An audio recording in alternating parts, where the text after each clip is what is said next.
Allahumma sholli wa sallim wa barik ala Sayyidina Muhammad wa ala ali Sayyidina Muhammad. Limpahan puji kehadirat Allah Subhanahu wa Ta'ala yang maha luhur, yang maha agung, yang dimana dapat mempertemukan kita di tempat yang mulia ini. Salawat serta salam tak lupa tercurah kepada baginda Nabi besar Muhammad Sallallahu Alaihi Wasallam. Yang terhormat jajaran direksi PT Taspen Persero yang kami hormati,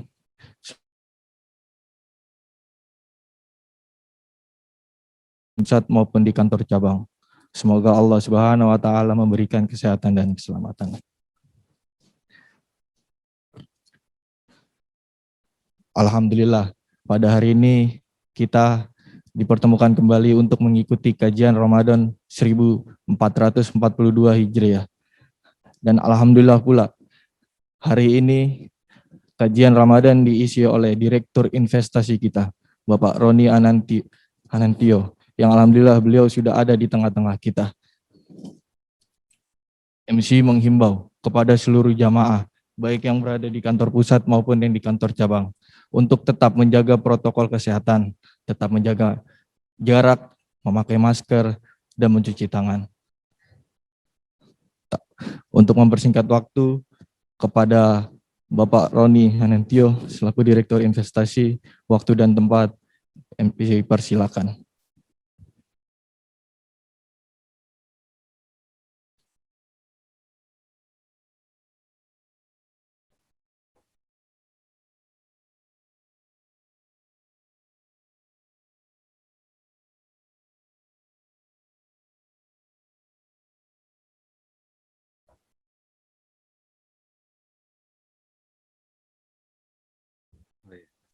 Tes. Oke. Assalamualaikum warahmatullahi wabarakatuh.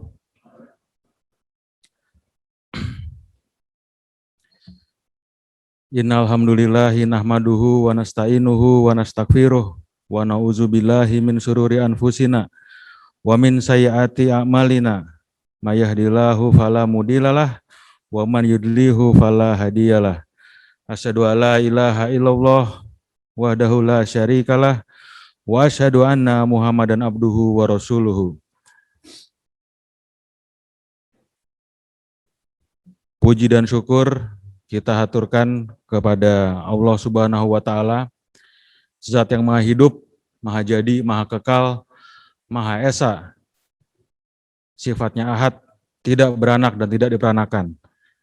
Salam dan sholawat juga kita haturkan kepada junjungan kita, manusia terbaik yang pernah berjalan di muka bumi ini, Nabi Muhammad SAW, karena dengan upayanya kita semua yang berada di dalam ruangan ini dan yang mengikuti via Zoom memeluk agama Islam, agama yang rahmatan lil alamin. Assalamualaikum warahmatullahi wabarakatuh. Ya, kebetulan harusnya saya kemarin nih harusnya mengisi kajian Ramadan, cuman karena ada kegiatan lain, maka saya minta sama panitia digeser lah bareng sehari di hari Selasa ini. Temanya, kalau dilihat di layar, mungkin belum ada tema nih sebenarnya. Karena tema yang mau saya bahas di sini, sebenarnya itu adalah satu kegiatan yang paling banyak, mungkin yang paling banyak kita lakukan di bulan Ramadan ini. Ada yang bisa nebak nggak apaan? Ada yang bisa nebak? Hah? Baca Quran? Enggak. Baca Quran, sholat, ngaji, itu lebih sedikit dibandingin kegiatan ini. Hah? Oke, kegiatannya adalah tidur. Nah, lebih banyak tidur kita di bulan puasa ini daripada yang di bulan-bulan lain mungkin ya. Kalau kita ngelihat nih yang nyender-nyender nih, calon tidur semua nih kayaknya nih.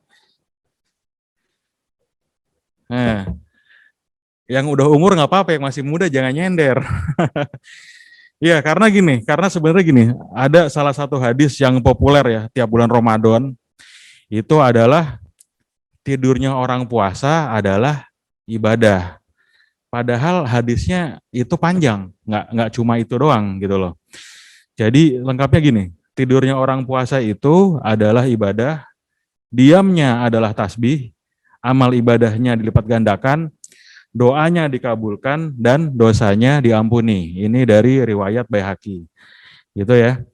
Jadi dalam kehidupan kita itu memang ada dalam kehidupan kita secara umat Islam gitu ya. Ada dua macam istirahat memang. Yang pertama adalah istirahat fisik, yang kedua adalah istirahat rohani dan pikiran. Istirahat fisik itu tidur, istirahat rohani dan pikiran apa? Ada yang tahu? Ada yang tahu? Sholat.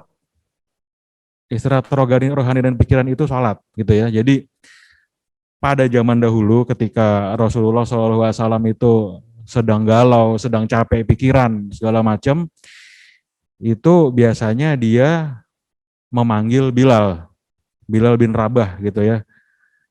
Ini yang menceritakan itu adalah Abu Bakar As-Siddiq. Rasulullah SAW ngomong ke Bilal, ya Bilal, hari ini bis sholat, atau kalau misalnya diterjemahkan itu, wahai Bilal, istirahatkanlah aku dengan sholat. Gitu. Jadi jangan dibolak-balik nih.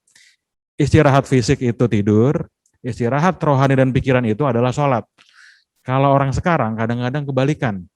Kita lagi capek, banyak pikiran gitu ya, capek pikiran, was-was, galau, segala macam, malah dibawa tidur, bukan dibawa sholat. Nah, pentingnya tidur dalam kehidupan kita, misalnya itu adalah sepertiga atau mungkin seperempat nih dari waktu kita hidup. Kalau misalnya kita tidur 8 jam, artinya sepertiga waktu kita itu dihabiskan untuk tidur, ya kan? Contoh anekdot aja nih. Di kompleks saya itu ada engkong haji lah, udah tua umurnya, udah umur 80 tahun. Dia sudah menikah itu 60 tahun gitu ya. Saya iseng nanya waktu acara rapat RT sebenarnya. Saya nanya, "Kong, nikahnya lama amat 60 tahun, apa resepnya?" gitu. Dia bilang gini, "Aneh nggak nikah 60 tahun. Aneh nikah tuh cuma 40 tahun. Kan yang 20 tahun aneh tidur gitu." Sepertiga doang.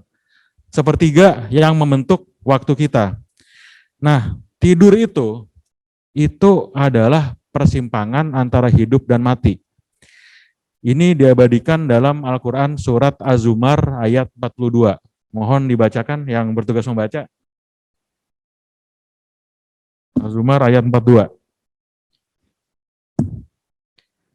أعوذ بالله من الشيطان الرجيم بسم الله الرحمن الرحيم الله يتوفى الأنفس حين موتها والتي لم تمت في منامها فيمسك التي قضى عليها الموت ويرسل الأخرى إلى أجل مسمى إن في ذلك لآيات لقوم يتفكرون.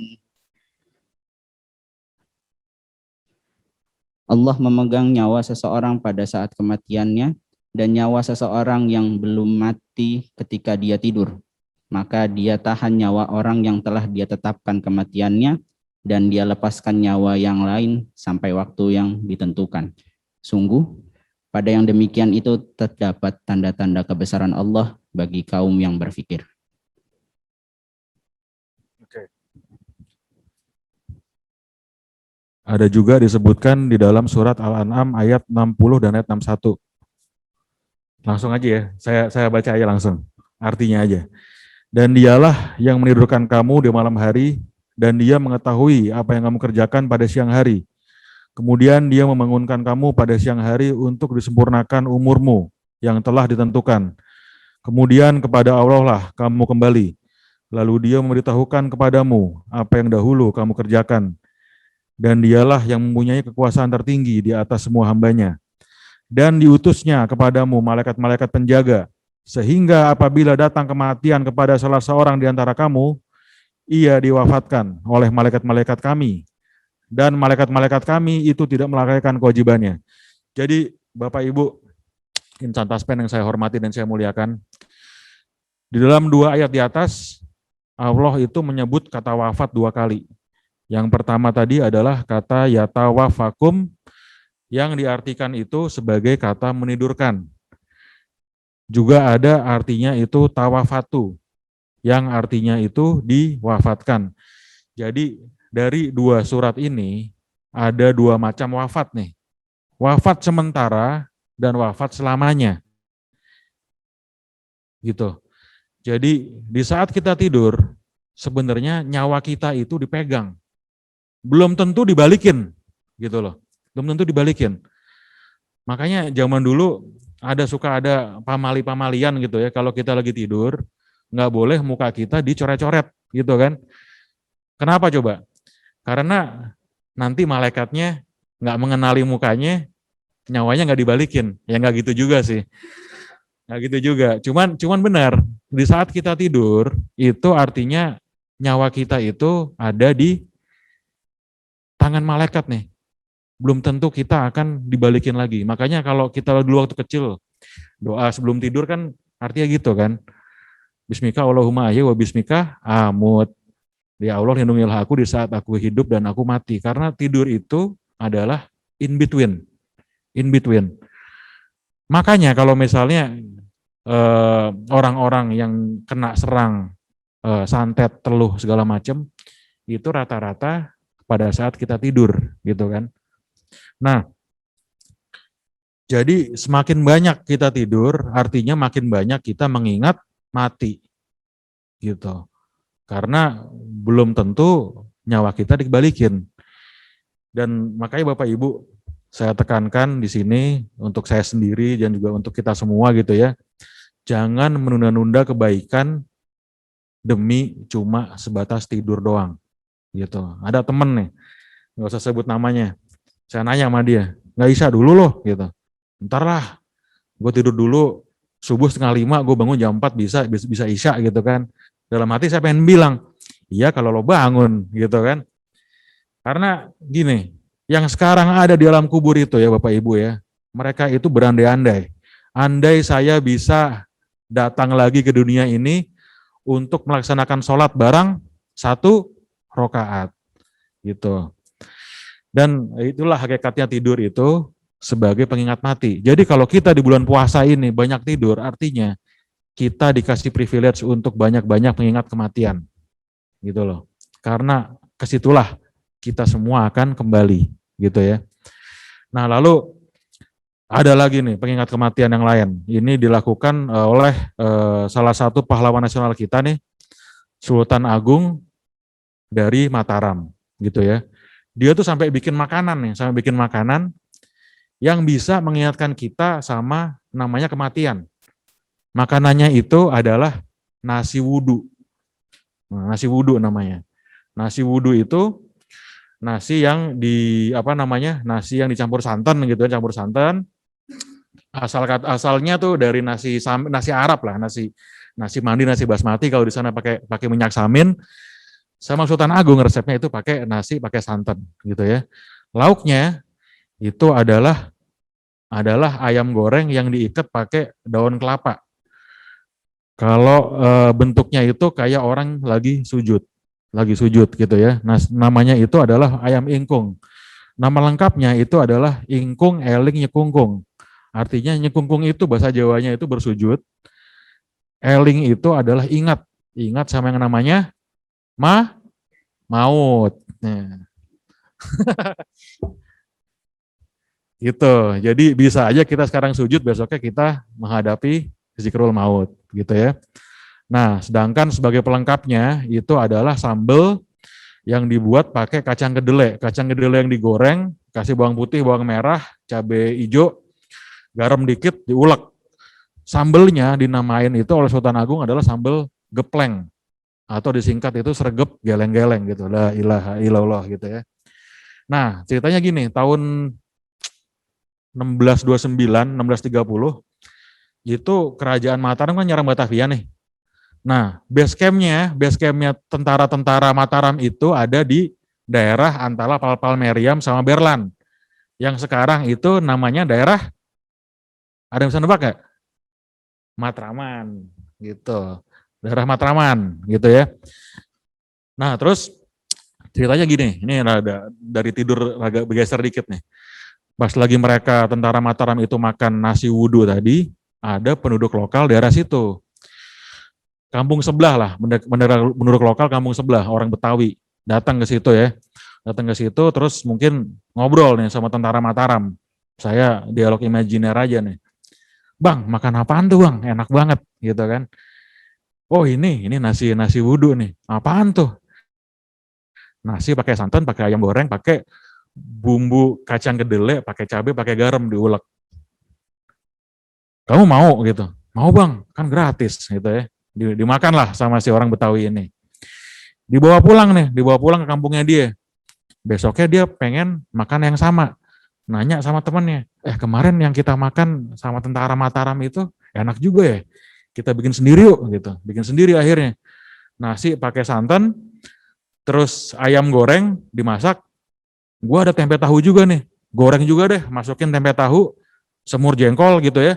Sambelnya, karena mereka itu di kampung tersebut nggak ada kacang kedelai, adanya kacang tanah sama kacang panjang. Jadi sambelnya itu dibikin pakai kacang tanah nih, diulek, ditampurin, nah taunya enak, dijual sama dia. Pas waktu dikasih nama, kemarin namanya nasi apa ya? Nasi wudu apa nasi udu gitu ya. Akhirnya dikasih namanya nasi uduk. Itulah asal-usul nasi uduk. Dan kampungnya orang Betawi tadi, itu adalah kampungnya namanya sekarang Kebon Kacang. Kebon Kacang. Karena kalau kita lihat ya, Matraman sama Kebon Kacang itu cuma dipisahin sama Kali Ciliwung doang, satu garis sebenarnya. Nah makanya juga sekarang kuliner Jakarta nasi uduk yang paling enak, Jainal Fanani, Suka Puas Hati, Mas Miskun, Mas Dikun, itu asalnya dari Kebon Kacang. Gitu. Yang lain berarti KW-nya. Lanjut lagi ke adab tidur gitu ya. Cukup pelajaran sejarahnya nih. Nah itu asal-usul Kebun Kacang dari situ. Kalau asal-usul Cempaka Putih beda lagi. Ada bahasanya lagi ntar. Nah adab sebelum tidur itu diabadikan dalam hadis riwayat Al-Bukhari Muslim nomor 247. Langsung saya bacakan artinya aja. Apabila engkau hendak mendatangi pembaringan atau tidur, maka hendaklah berwudu terlebih dahulu sebagaimana wudumu untuk melakukan sholat. Karena dalam hadis yang lain lagi, dari karangan Syekh Muhammad bin Umar An-Nawawi Al-Mantani, dari Umar bin Haris, bahwa Nabi bersabda, barang siapa tidur dalam keadaan berwudu, apabila mati di saat tidur, matinya seperti dalam keadaan syahid di sisi Allah. Jadi kalau misalnya kita zaman dulu ya,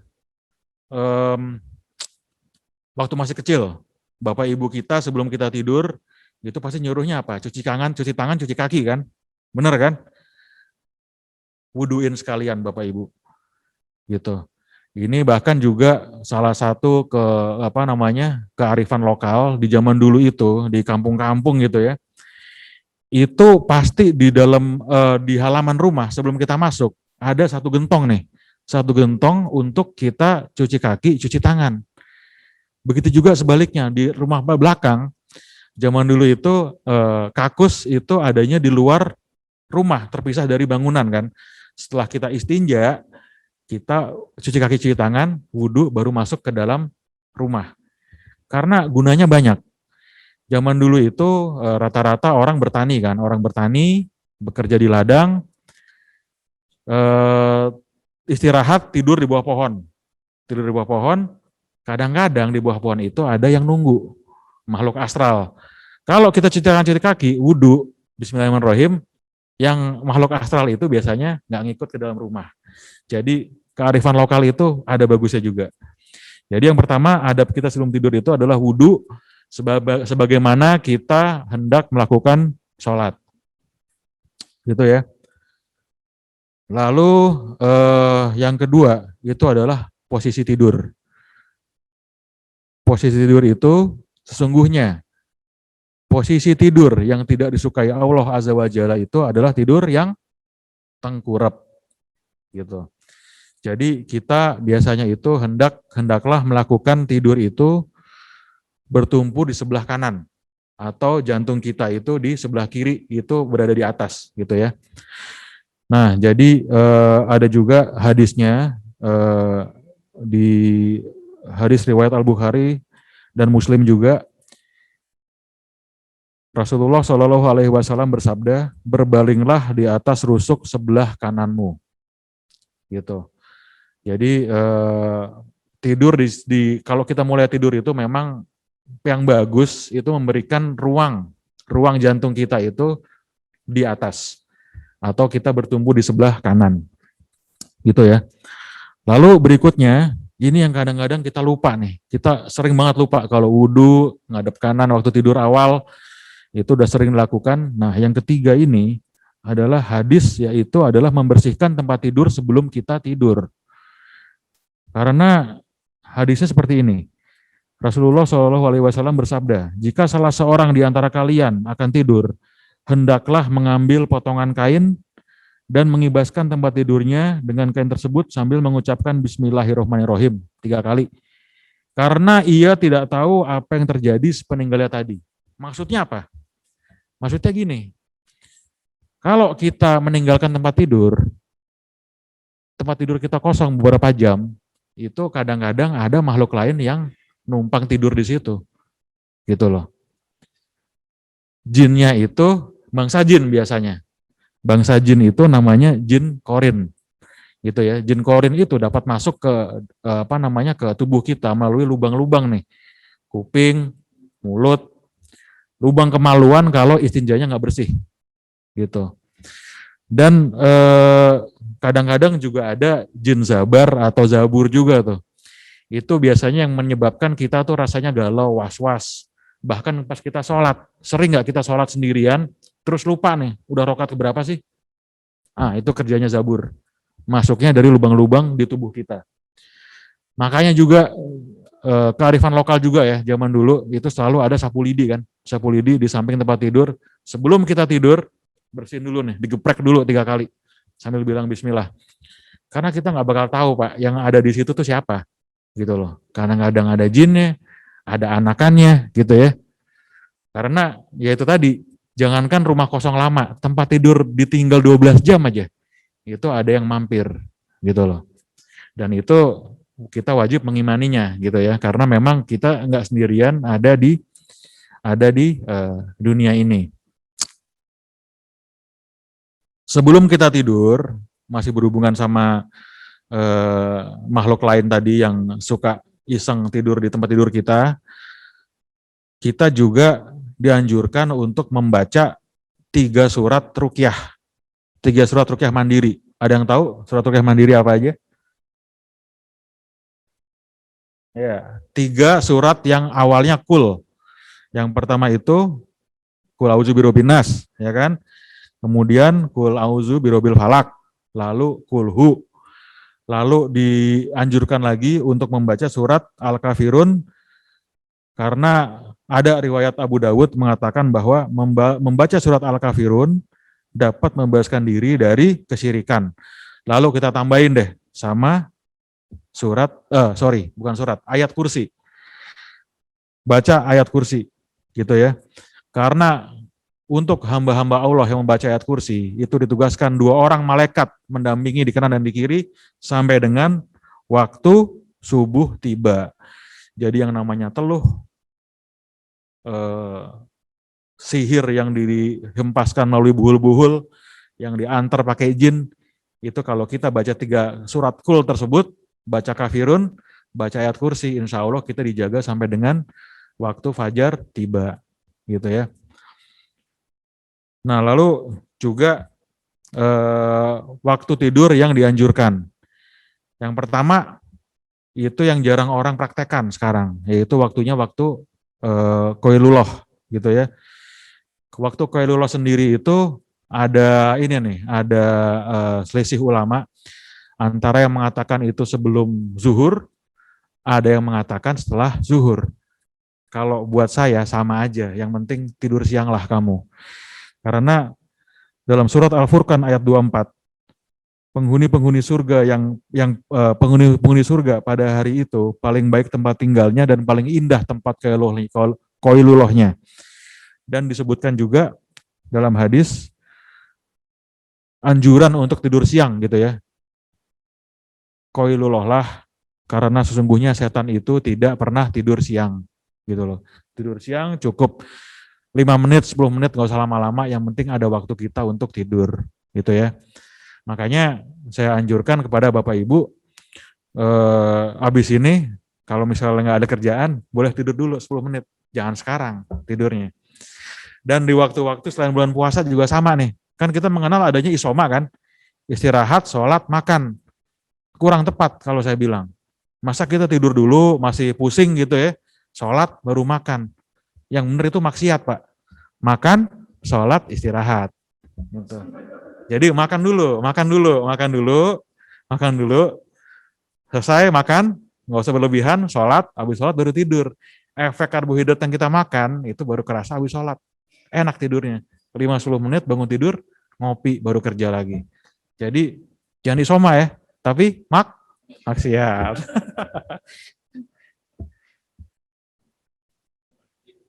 Berikutnya, satu lagi nih, habis itu selesai. Berikutnya itu adalah waktu tidur yang dianjurkan, yaitu tidur di awal malam, bangun di pertengahan malam. Jadi Rasulullah terbiasa tidur di awal malam. Beliau tidak menghabiskan waktunya untuk begadang atau melakukan hal yang sia-sia, gitu ya. Dan ada kiat lagi sebenarnya. Kiat lagi supaya bagaimana kita bisa bangun di pertengahan malam. Kalau sekarang gampang nih. Kita nyiapin sahur. Cuman kalau nggak bulan puasa, kadang-kadang malas kita bangun di pertengahan malam untuk ibadah. Kiatnya satu sebenarnya. Ini sempat waktu di ceramahnya Gus Baha gitu ya. Dia ngomong gini, bikinlah suatu kegiatan di pertengahan malam itu jam 3:30, sepertiga malam terakhir, yang bisa bikin kalian tuh semangat untuk bangun. Kalau dia bikin kopi gitu loh. Jadi bangun tidur, ngopi dulu, baru sholat malam gitu. Dan sebenarnya kopi itu sendiri juga nggak jauh-jauh sebenarnya sama dunia Islam gitu ya. Karena sejarah kopi nih, belajar sejarah kopi dulu ya. Kopi itu awalnya dari Ethiopia. Namanya ada pengembala kambing lah. Dia kaget nih ngeliatin kambingnya biasanya nurut. Dikejar, sekarang disuruh ngumpul ke kandang nih nggak mau, malah lari-larian, kejar-kejaran kan. Tenaganya gede banget kambingnya. Akhirnya kambingnya ditangkap kan. Dilihat nih di giginya si kambing ini. Habis makan apaan sih kambing gua? Makan biji hitam gitu kan. Terus dia nyoba nih. Enak juga nih biji hitamnya. Terus dibawalah ke guru ngajinya dia. Guru ngajinya itu adalah seorang syekh dari Yaman. Dilihat nih, wah biji apaan nih? Gua makan deh, nggak enak. Akhirnya coba kalau direbus siapa tahu enak gitu ya. Direbus, rebusannya itu biji dimakan tetap nggak enak gitu kan. Airnya diminum, wah enak nih. Bikin melek terus gitu. Akhirnya biji-bijian tersebut dibawalah oleh Syekh ini ke negaranya dia di Yaman. Ditanam di Yaman, berkembang biak, jadi komoditas utamanya di Yaman. Makanya sampai sekarang kopi dari Yaman itu, yang jenis itu yang dimakan sama kambing itu, namanya adalah Arabica. Karena asalnya itu dari daerah Jazirah Arab gitu ya. Nyampe ke Indonesia kapan? Nyampe ke Indonesia, jadi gini, dari Yaman kopi itu nyampe ke Mekah, Madinah, ke Turki gitu ya. Kafe pertama kali itu bukan di Barat Bapak Ibu, tapi di Turki. Bahkan sampai sekarang nih, yang tadinya kalau kita bertamu ke rumah orang Arab, orang Turki gitu, biasanya ngasihnya susu kambing, susu unta kan. Sekarang enggak, pasti dikasihnya kopi, kafe namanya, kopi yang kental banget, kopi Arabica. Nyampe ke Indonesia dibawa oleh Belanda. Jadi dibawa oleh VOC, waktu itu Gubernur Batavia datang ke sini, dia bawa kopi dari Yaman, Arabica yang ditanam di India. Dan dulu itu Belanda di Batavia itu punya banyak tanah di Jakarta Timur, Jakarta bagian timur.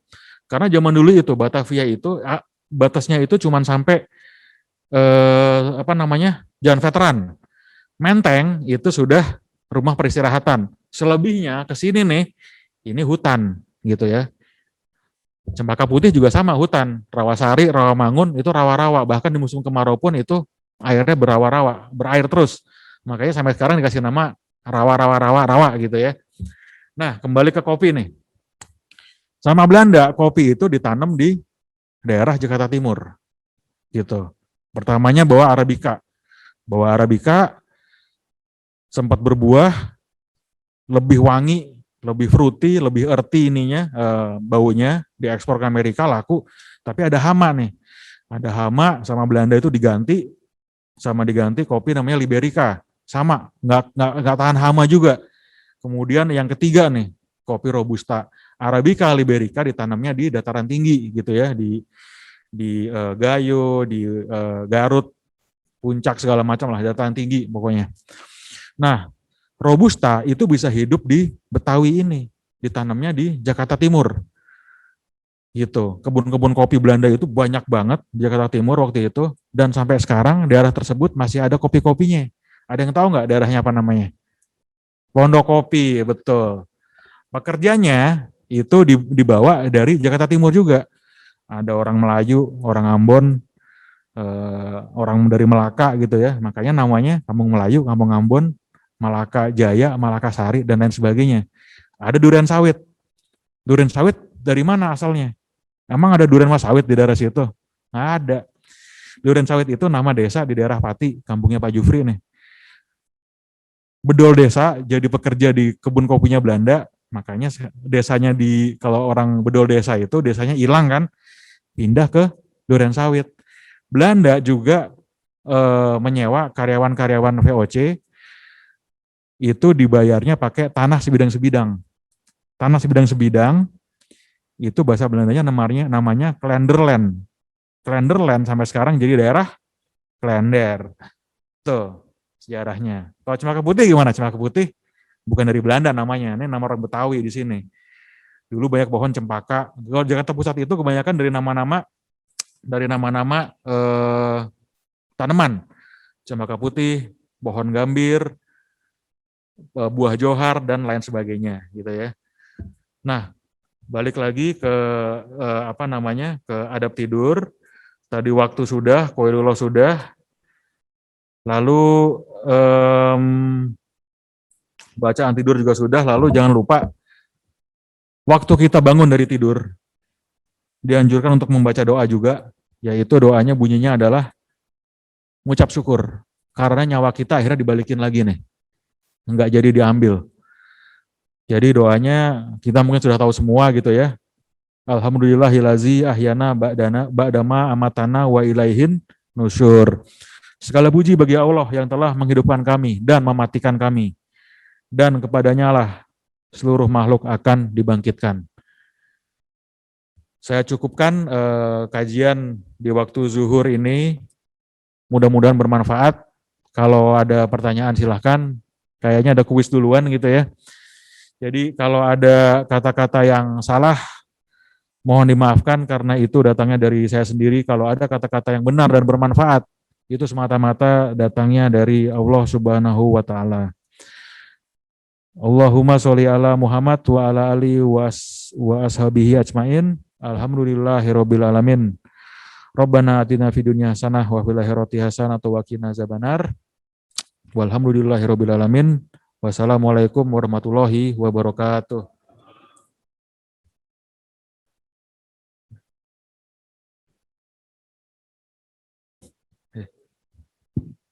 Terima kasih kepada Bapak Ronian Intio yang telah menyampaikan tausiahnya pada hari ini. Semoga kita semua dapat mengamalkan dari apa yang beliau sampaikan. Selanjutnya yaitu sesi tanya jawab. Yang alhamdulillah Pak, sudah ada yang bertanya Pak dari Zoom. Ya, dari Zoom, dari kantor cabang Serang Pak. Farhan Ilyasa dari kantor cabang Serang. Assalamualaikum Pak, izin bertanya. Dalam tidur itu kan ada yang bermimpi buruk maupun baik. Pertanyaannya, apakah sebab dari mimpi tersebut baik saat bermimpi baik maupun buruk? Terima kasih, Pak. Ya, emang benar. Tidur itu ada mimpi baik sama mimpi buruk. Dan saya nggak setuju tuh kalau misalnya ada yang ngomong bahwa mimpi itu adalah bunga tidur. Kalau mimpi bunga tidur, kenapa Nabi kita nih, Nabi Yusuf itu bisa jadi tempat bertanya tentang perihal arti mimpi nih, para penjaga penjara yang dia iniin kan, yang dia diami waktu itu. Yang satu bawa roti diambil sama burung, yang satu lagi mimpinya apa ya, lupa saya.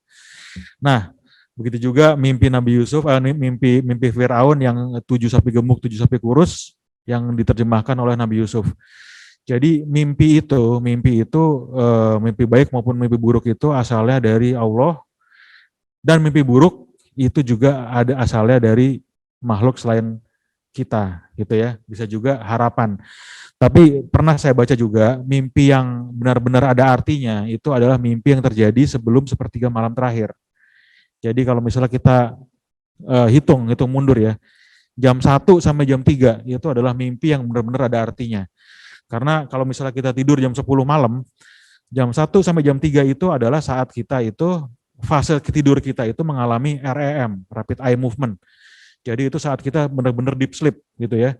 Di saat kita deep sleep, ada dua hal, kita bisa diserang, bisa juga mimpi kita itu berarti. Makanya dalam Islam itu ada buku-buku tafsir mimpi kan, tafsir mimpi. Ya, yang lain juga ada sih gitu ya. Bahkan kita juga selalu ngomong, wah mimpi apa gue semalam gitu kan. Itu emang ada, dan untuk menghindari daripada mimpi buruk, ya kita dianjurkan untuk berwudu, berdoa gitu ya, membersihkan tempat tidur kita. Karena bisa juga nih, jin korin tadi yang masuk melalui lubang-lubang tubuh kita, itu memberikan false dream, ada mimpi ketindian misalnya, ketindian. Itu cukup ilmiah juga gitu ya. Di saat kita lagi nggak stabil, ada makhluk lain yang masuk ke kita gitu.